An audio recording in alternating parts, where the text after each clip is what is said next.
नमस्कार, जोहार, जय हिंद। तो स्वागत है आप सभी का हमारे यूट्यूब चैनल में। तो समय हो चला है झारखंड की उन तमाम छोटी बड़ी खबरों को जानने का। तो चलिए चलते हैं पहली खबर की ओर। उससे पहले आप लोग फटाफट से वीडियो को लाइक करके चैनल को सब्सक्राइब कर ले। राशन कार्ड धारकों के लिए बड़ी खुशखबरी। अब सभी राशन कार्ड धारकों को एक साथ मिलेगा 3 महीने का राशन। भारत सरकार ने देश भर के करोड़ों राशन कार्ड धारकों को ध्यान में रखते हुए एक बड़ी कदम उठाया है। अब पात्र परिवारों को हर महीने बार बार राशन लेने के बजाय सीधे 3 महीने का राशन एक साथ दिया जाएगा। यह फैसला खास तौर पर गरीब और मध्य वर्ग के लिए राहत लेकर आया है। पहले लोगों को हर महीने लंबी कतार में लगना पड़ता था, लेकिन अब यह झंझट खत्म हो गया। इस बदलाव से समय और ऊर्जा दोनों की बचत होगी और लोगों को बेहतर सुविधा मिलेगी। पहले कुछ वर्षों में महामारी ने राशन व्यवस्था की कमजोरियों को उजागर किया था। कई परिवार समय पर अनाज से वंचित रह गए थे और जगह जगह पर वितरण बाधित हुआ था। इन्हीं भावनाओं ने सरकार को प्रणाली को बदलने की दिशा में सोचने पर मजबूर किया। अब एक बार में 3 महीने का राशन मिलने से ऐसी समस्याओं से बचा जा सकता है। किसानों के लिए बड़ी खुशखबरी। किसानों को मिलेगा ट्रैक्टर पर 50% सब्सिडी। अभी करें आवेदन। पीएम किसान ट्रैक्टर योजना। भारत कृषि प्रधान देश है और किसान इसकी रीढ़ मानी जाते हैं। खेती को आधुनिक बनाने और किसानों को आर्थिक स्थिति मजबूत करने के लिए सरकार लगातार योजनाएं चलाती है। इसी में से एक है प्रधानमंत्री किसान ट्रैक्टर योजना। इस योजना के तहत किसानों को ट्रैक्टर और अन्य कृषि उपकरण खरीदने पर सब्सिडी देती है।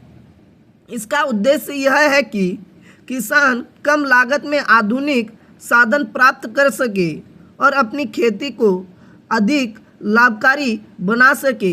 यह योजना किसानों को आत्मनिर्भर बनाने की दिशा में एक बड़ा कदम है।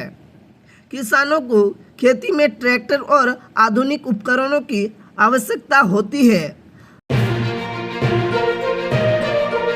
हंगामेदार होगी विधानसभा की कार्रवाई। विभिन्न मुद्दों पर एक दूसरे को घेरेंगे पक्ष विपक्ष।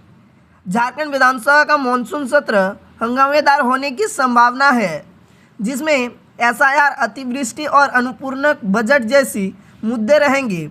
विपक्ष सूर्य हंसदा इनकाउंटर पर सरकार को घेरेगा, जबकि सत्ता पक्ष एसआईआर का विरोध करेगा।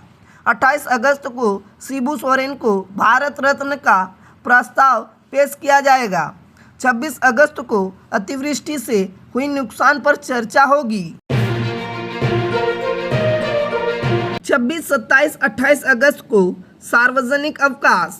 छत्तीसगढ़ में बंद रहेंगे सरकारी दफ्तर, स्कूल व बैंक। त्यौहार के सीजन शुरू हो गया है, जिसे लेकर एक और जहां बाजारों में रौनक है, तो दूसरी ओर छुट्टी घोषित होने से बच्चों की मौज हो गई है। बता दें कि अगले सप्ताह 3 प्रमुख त्यौहार व पर्व मनाए जाएंगे, जिसे लेकर छत्तीसगढ़ सरकार ने सार्वजनिक व अस्थायी अवकाश घोषित किया है। उल्लेखनीय यह है कि शायद सरकार ने 15 दिन पहले ही अवकाश की सूचना जारी कर दी थी।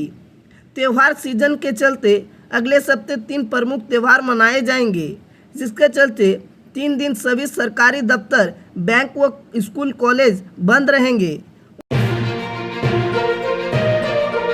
कुछ शराब महंगी तो कुछ सस्ती होगी, जाने झारखंड का हाल। झारखंड में 1 सितंबर से नई उत्पाद नीति के तहत खुदरा शराब की बिक्री होगी। इसके लिए शुक्रवार को राज्य के सभी जिले में दुकानों की बंदोबस्ती के लिए लॉटरी हुई। नई उत्पाद नीति के तहत खुदरा शराब का कारोबार अब निजी हाथों के माध्यम से होगा। बताया जा रहा है कि लॉटरी प्रक्रिया से विभाग को लगभग 40 करोड़ रुपया का राजस्व प्राप्त हुआ है। जानकारी के अनुसार राज्य में नई उत्पाद नीति के तहत कुल 1343 दुकानों का संचालन किया जाएगा, जिसमें 1184 कंपोजिट व 159 देसी शराब की दुकानें शामिल है। कंपोजिट दुकानों में देसी व विदेशी दोनों शराब की बिक्री होगी, जबकि देसी दुकान में केवल देसी शराब ही मिलेंगे। राजधानी रांची में सबसे अधिक 150 शराब की दुकानें हैं।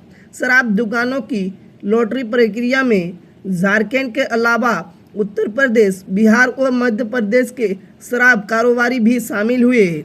आज के लिए इतना ही, मिलते हैं अगली वीडियो में।